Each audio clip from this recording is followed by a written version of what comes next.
Hey everyone, today I'll be showing you how to connect Payoneer to Shopify. Go to your actual Shopify store website.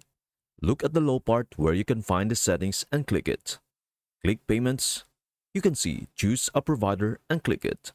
There are a lot of elements that we can choose. Search in the search box Payoneer. Choose that option.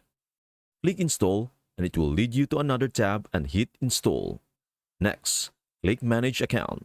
This will send you directly to Payoneer and sign in. Once done, go back to Shopify. Then go back to Payoneer again and make sure to hit the Activate or Manage Account button. Now let us register the checkout inside the Shopify. This will take 48 hours in order for the Shopify to accept it. Another actual solution is to go back on Shopify.